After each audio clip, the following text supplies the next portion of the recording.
Hey gang, it's me, Dr. Steve, your back porch professor. I hope you're all having a wonderful weekend.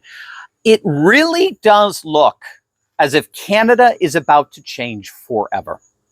Alberta, Saskatchewan, and even parts of British Columbia just dropped an earth-shattering WEXIT announcement. This isn't a drill. We're talking binding referendums. We're talking new regional governments. We're talking the most serious challenge to Canadian unity in a generation. Ottawa may indeed be losing the West for good.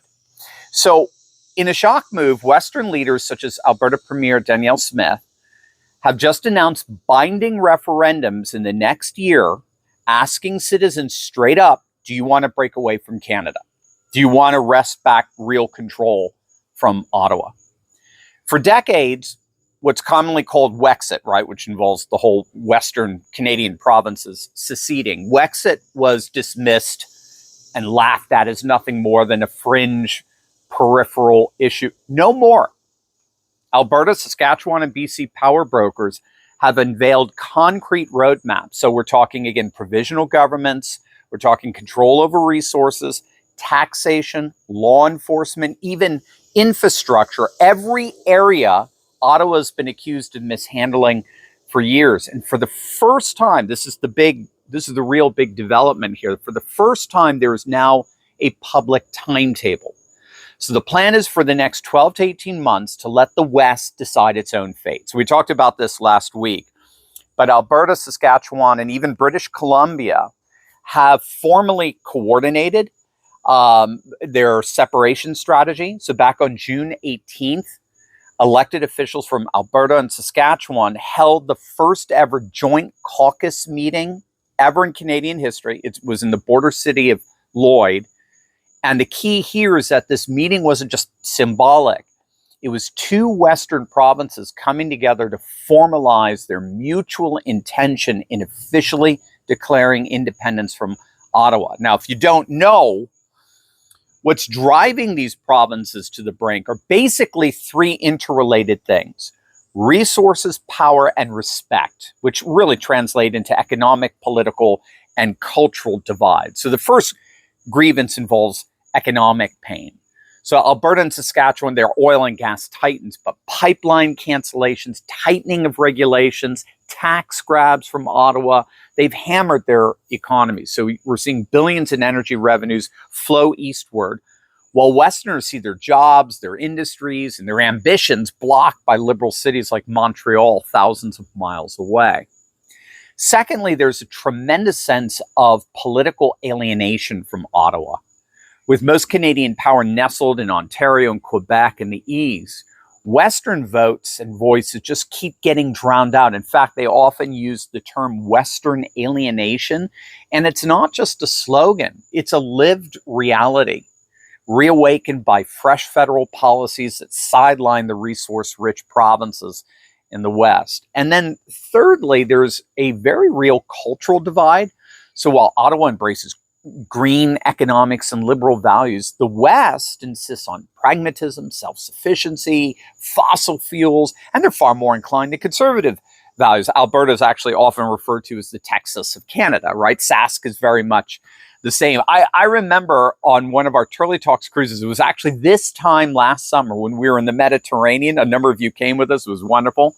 But I struck up a conversation with a fellow while I was waiting for my wife. I was sitting alone at a table, and he came up and asked if he could sit with me as well. He was waiting for his wife. Turns out he was from Saskatchewan. And the dude was a total hardcore pro-Trump patriot. He was awesome. We talked Trump. We talked, well, at that time, Trudeau. And you could definitely see that the independence sentiment was very, very strong. So Sask and Alberta are far more about faith, family, and freedom. And that puts them at cultural odds with the hard left sentiments of Ottawa and the East. So more and more, Canadian Westerners see themselves less as junior partners and more as exploited cash cows while being culturally dismissed. So the blueprint is being laid as we speak.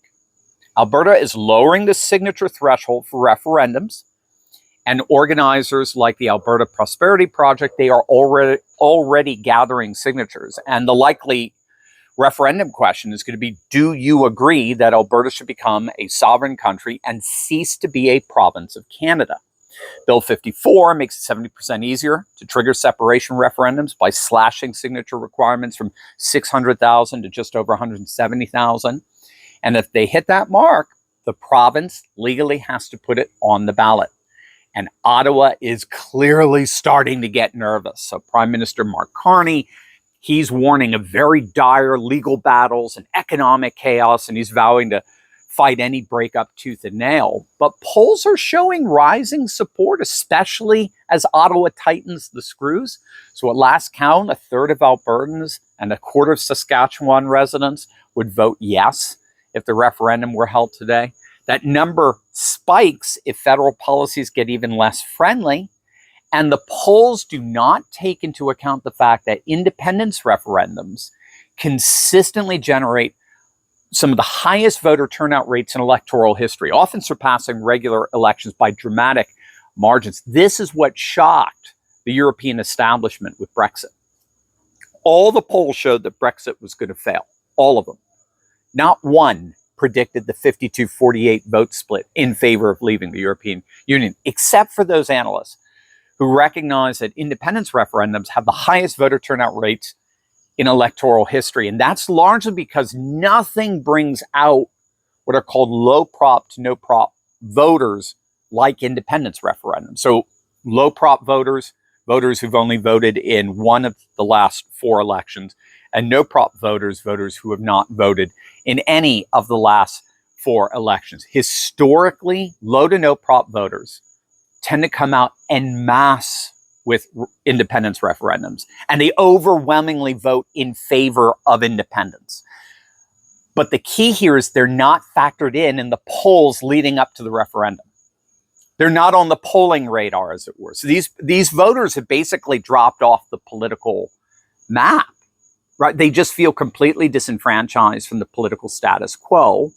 But an independence referendum is exactly what they're looking for to shake things up politically. You know, I made the argument often that part of the appeal of Trump and why he always consistently outperforms Republicans in counties and districts all throughout the country is that he is in many ways something akin to an independence referendum. He is precisely the kind of political shakeup that low prop to no prop voters are looking for.